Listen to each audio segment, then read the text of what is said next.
बिस्मिल्लाहिर्रहमानिर्रहीम। अस्सलाम वालेकुम स्टूडेंट्स। हम पढ़ रहे हैं क्लास 10 का चैप्टर नंबर 2 होम्योस्टेसिस, और आज हम उसका चौथा पार्ट पढ़ने जा रहे हैं जिसमें हम होम्योस्टेसिस इन ह्यूमंस में यूरिनरी सिस्टम को डिस्कस करेंगे। इससे पहले भी एक पार्ट में हमने ह्यूमंस में होम्योस्टेसिस को डिस्कस किया था और उसमें हमने मेनली स्किन और लंग्स के फंक्शन को देखा था, ठीक है। और किडनीज़ का जो मेन काम है मेटाबॉलिक वेस्ट को प्रोड्यूस करना, वो आज हम डिटेल में पढ़ेंगे इंशाल्लाह। मेटाबॉलिक वेस्ट मैंने आपको बताया था कि जो मेटाबॉलिज्म के नतीजे में बनता है उसको कहते हैं, ठीक है। इसके बाद ये कि जिस तरह हमने पहले चैप्टर में पढ़ा था कि गैसियस एक्सचेंज के लिए पूरा एक ऑर्गन सिस्टम था जिसको हमने रेस्पिरेटरी सिस्टम का नाम दिया। उसमें मेन काम चाहे लंग्स का था, लेकिन हवा डायरेक्टली लंग्स में नहीं आ जाती बल्कि एक ख़ास किस्म के एक रास्ते से गुजर के आती है, और वो जितने भी स्ट्रक्चर्स मिलके उस सिस्टम में कंट्रीब्यूट कर रहे थे उनको हमने रेस्पिरेटरी सिस्टम का नाम दिया।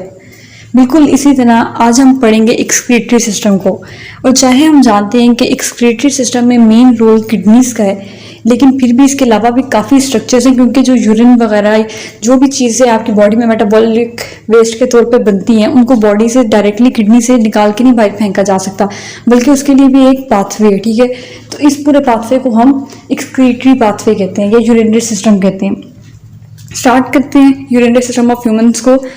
आपकी बुक में लिखा गया है कि एक्सक्रीटरी सिस्टम ऑफ ह्यूमंस को यूरिनरी सिस्टम भी कहते हैं, ठीक है। एक्सक्रीटरी तो वर्ड एक जनरल टर्म है जो कि यूज़ की जा सकती है किसी भी चीज़ की एक्सक्रीशन के लिए, ठीक है, चाहे वो सॉलिड पार्टिकल्स की हो या लिक्विड की। लेकिन अगर ख़ास तौर पे यूरिन की बात की जाए तो इसको यूरिनरी सिस्टम का नाम भी दिया जाता है।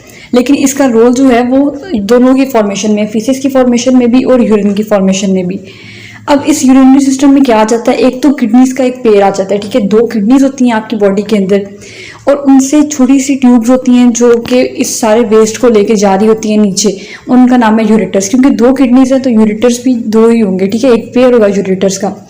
फिर वो लास्ट में जहाँ पे कलेक्ट करती हैं इस सारे यूरिन को, उसको यूरिनरी ब्लैडर का नाम दिया जाता है। और जिस जगह से ये यूरिन हमारी बॉडी को लीव करता है उसको यूरिथ्रा का नाम दिया जाता है, ठीक है।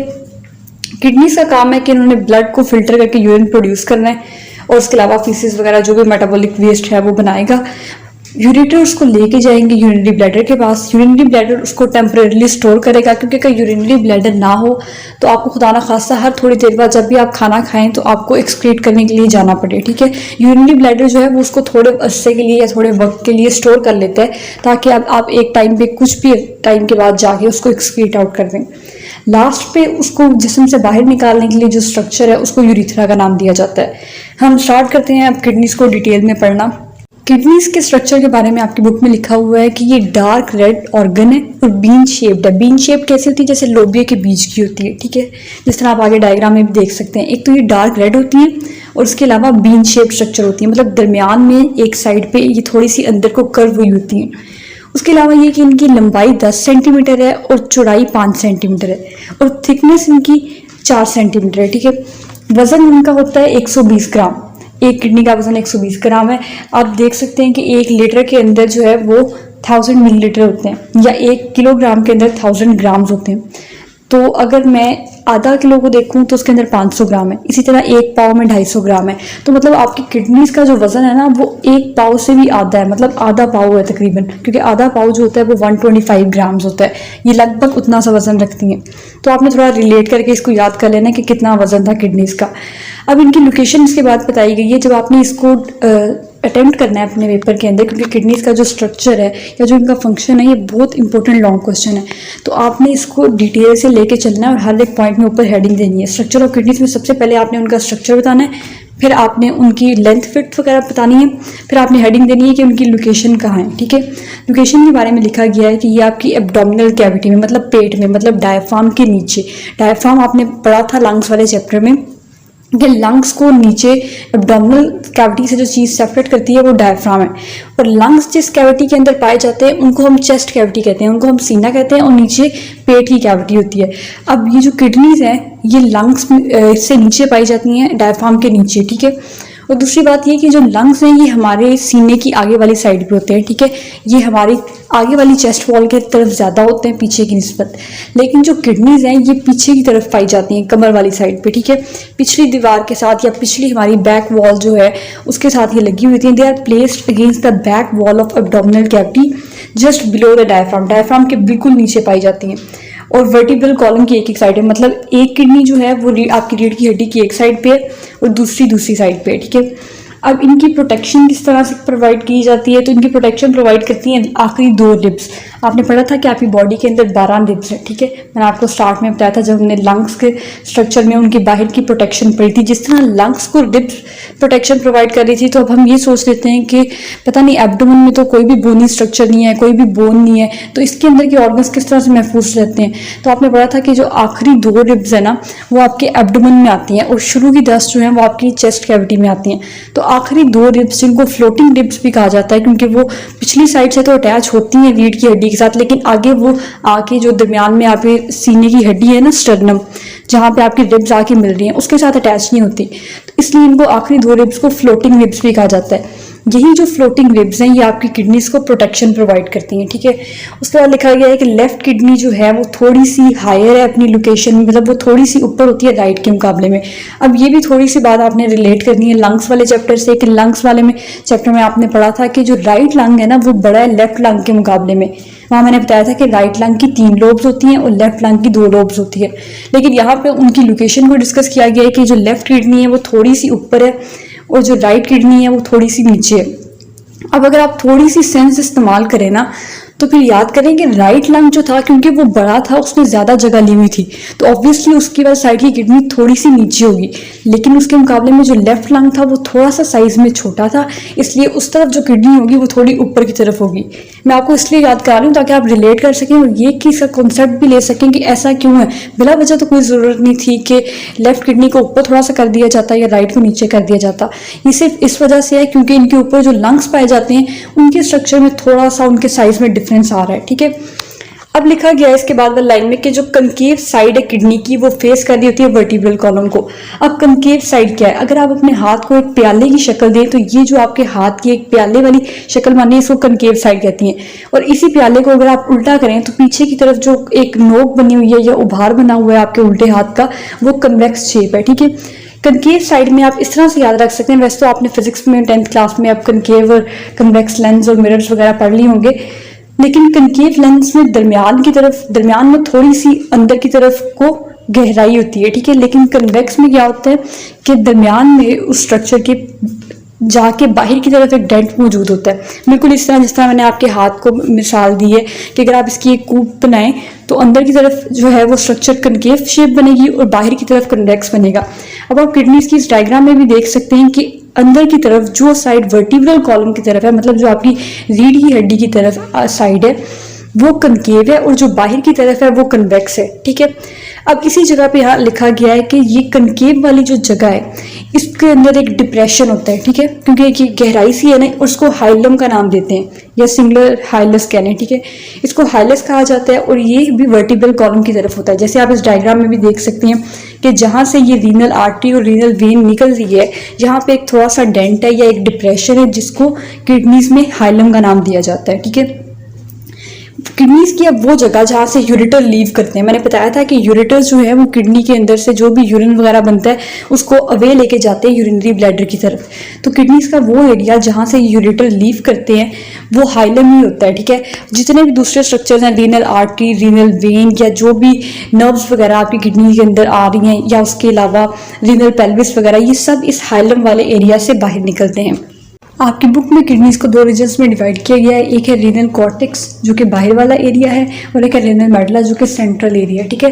रीनल कॉर्टेक्स कहा जाता है बाहर वाले पेरिफेरी वाले एरिया को, मतलब वो एरिया जो सेंटर से दूर है। जैसे आप अपनी बुक की डायग्राम में देख सकते हैं कि बाहर जो बिल्कुल प्लेन एक एरिया है जिसमें कोई भी ऐसा स्ट्रक्चर नहीं है उसको रीनल कॉर्टेक्स लेबल किया गया, और जो सेंटर में एरिया है जिसमें पिरामिड शेप या कोन शेप्ड स्ट्रक्चर्स हैं उसको रीनल मेडुला का नाम दिया गया है, ठीक है। अब रीनल कॉर्टेक्स जो होता है वो ज़्यादा डार्क रेड होता है रीनल मेडुला के मुकाबले में, ठीक है। उसके बाद ये कि रीनल मेडुला के अंदर पिरामिड शेप स्ट्रक्चर होते हैं या कोन शेप स्ट्रक्चर होते हैं। अब ये पिरामिड स्ट्रक्चर कौन सा है, ये एक ट्रायंगल की तरह का स्ट्रक्चर है, बस ये कि ये 3D होता है, ठीक है। 3D मतलब इसके 3 कोने होते हैं या ये 3 डायरेक्शंस में होता है, 3 स्पेसेस में, X, Y और Z में। इस तरह आपने देखा होगा कि जैसे इजिप्ट के पिरामिड्स दिखाए जाते हैं वो स्ट्रक्चर कभी आपने देखे होंगे कि वो भी बिल्कुल इसी तरह की कोने हैं, ठीक है। तो रीनल पिरामिड्स जो होते हैं ये मेडुला में पाए जाते हैं और ये सब के सब एक जगह के अंदर प्रोजेक्ट करते हैं या एक जगह की तरफ इनकी नोक निकली हुई होती है इस कोन की, जिसको रीनल पेल्विस का नाम दिया जाता है। और ये जो रीनल पेल्विस है ये यूरेटर का बेस है। अब यूरेटर क्या था, वही जो एक ट्यूब थी जो कि यूरिन वगैरह को लेके जा रही थी हमारी किडनी से दूर। तो यूरेटर स्टार्ट हो रहा था हाइलम से, और हाइलम क्या था, जो डिप्रेशन है यहाँ पे दिखाया जा रहा है किडनीज के अंदर, जहाँ से रीनल आर्टरी और वेन एंटर कर रही हैं या निकल रही हैं, और इसी तरह यूरेटर भी उनके पीछे से या उनके थोड़ा नीचे से निकल रहा है। तो जिस जगह से ये यूरेटर स्टार्ट होता है वो रीनल मेडुला का वो स्ट्रक्चर होता है जिसको रीनल पेल्विस का नाम दिया जाता है, ठीक है। और जिस जगह से ये यूरेटर किडनीज के अंदर से बाहर निकलता है उस जगह को हाइलम का नाम दिया जाता है। बिल्कुल इसी तरह जिस तरह आपने अब लंग्स को पढ़ते हुए उनके अंदर के स्ट्रक्चर को पढ़ा था, तो आपने पढ़ा था कि लंग्स का जो फंक्शनल यूनिट है वो एल्वियोलाई है। इसी तरह किडनीज का जो फंक्शनल यूनिट है वो नेफ्रॉन है। मैंने आपको लंग्स वाले चैप्टर में लंग्स के अंदर कितने एल्वियोलाई होते हैं, तकरीबन 300 to 700 मिलियन ये नंबर भी बताया था। लेकिन नेफ्रॉन जो है वो एल्वियोलाई के मुकाबले में काफ़ी कम होते हैं। आपकी एक किडनी के अंदर तकरीबन 1 मिलियन नेफ्रॉन होते हैं, ठीक है। अब जिस तरह से किडनीज के 2 स्ट्रक्चर से या 2 रीजन से, एक रीनल कॉर्टेक्स और एक रीनल मेडुला, इसी तरह नेफ्रॉन्स के भी 2 पार्ट हैं। एक पार्ट है रीनल कॉर्पसल और एक है रीनल ट्यूब्यूल। अब ये मैं आपको थोड़ा डायग्राम से दिखाती हूँ ताकि आप लोग समझ सकें।